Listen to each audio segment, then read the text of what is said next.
horses, burning villages down, riding horses, they burn them to the ground. Leonie, Sikuntia, Namini wo, Badona Liao, riding horses, burning villages down, riding horses, they burn them to the ground. That for we buy a soul. That for singing you a song. Yeah, that for we buy a soul. That for singing you a song. Yeah, yelele, yelele, yelele, yelele, yelele.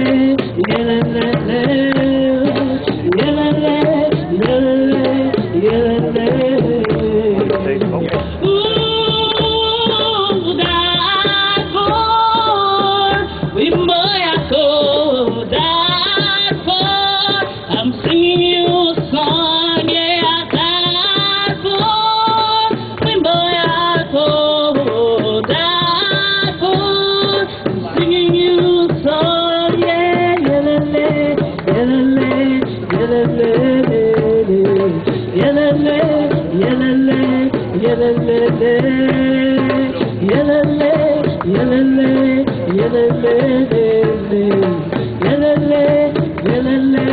yelele, Mama Africa, Mama Africa, Mama Africa, yeah,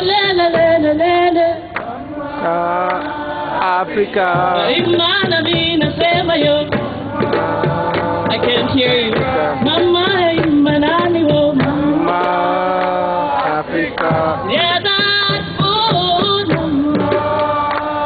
Africa.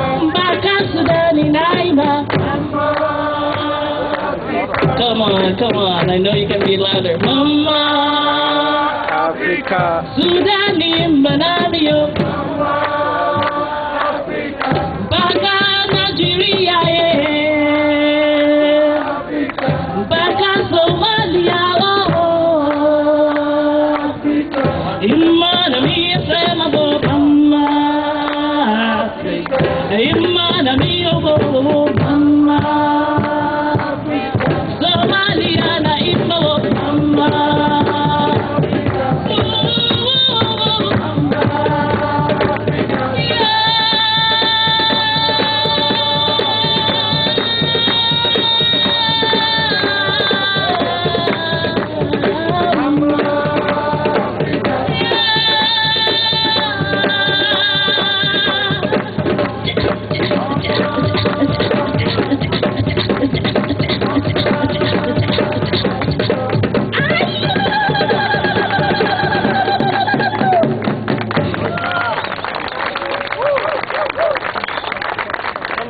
Thank you, Rose, by bringing the spirit, African spirit here.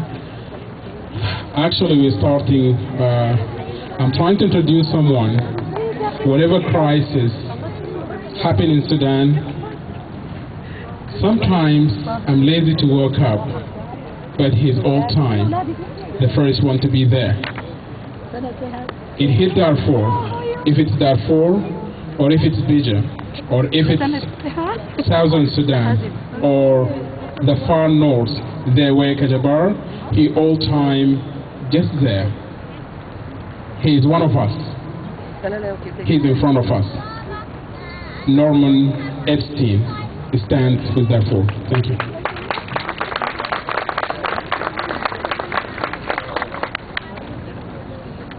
I came unprepared to talk, so bear with me. Joseph, please put up that sign. I want everyone to take a look at this sign. Look carefully. Would you buy a house from this man? Would you sign a contract with this man? Because I tell you, ladies and gentlemen, if you sign the contract with this man, if you bought a house from this man, I guarantee you, he will revoke it. But yet the international community feels that they have to negotiate with this man. That this man is part of the solution when he's really the problem. He and his government have marginalized African people for the last 20 years in Sudan. They have a few riverine tribes that have monopolized the economic, the political infrastructure within northern Sudan. And yet they've brought strife, they've brought slavery, they've brought displacement, they have brought genocide to the people in Sudan. And what does the international community do? They promise some rhetorical, we want to stop things, we will send some humanitarian aid after all the carnage has happened. But ladies and gentlemen, after what happened over the last 60 years of genocide after genocide in Rwanda, Darfur, is starting to happen again in the Nubian Mountains. And the sad commentary about it, ladies and gentlemen, we are negotiating with a war criminal. He is indicted for crimes against humanity. And yet what does the international community do? It says, well, let's sign a peace treaty. Almost like they're buying a house from him. Yeah, well, we'll sign it. This government will go out of its way to sign deals, will pretend there's a peace process in Doha, will pretend the pretense of a peace negotiation going on, but they do not intend to honor it.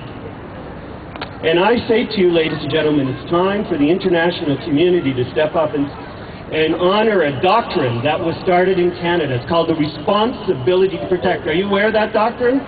The responsibility to protect says that if a country is killing and causing mayhem against its own people, then the international community to step in. Not because there's oil in Libya, because it's a moral imperative, because people are dying. Genocide. When is the international community going to draw the line in the sand and say enough is enough? Why do we have to keep coming? Yes, Mr. Bashir, we understand, Mr. Bashir, your war criminal, but please leave the people of the Nubian Mountains alone. Leave the people of Darfur alone. Enough of this. We have to tell the international community this, that humanitarian interests trumps strategic interests. Never mind about oil, because what's flowing in Sudan is not oil, it's blood. And if we are part, and it's not a question whether you're African, Canadian, or whatever, wherever. It's a matter of one collective, the human race.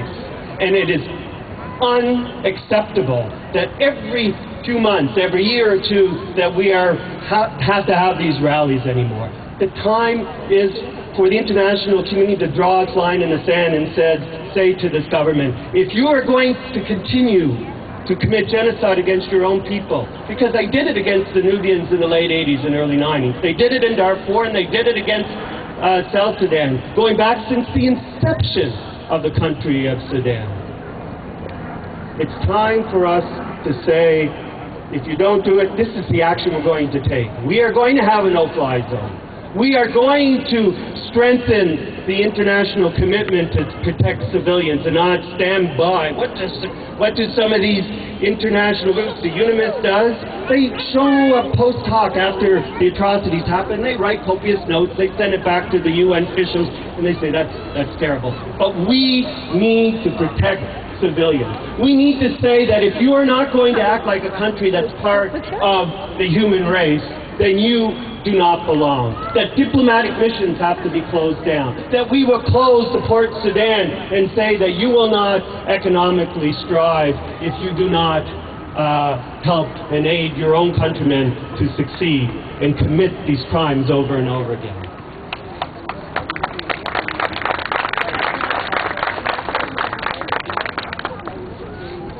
It's enough of this play to stop continuing on. The international community has to stop the pretense, and it has to step up to the plate, and it starts with our government. Yes, the Canadian government has given over $800 million. Yes, the government has done more than most.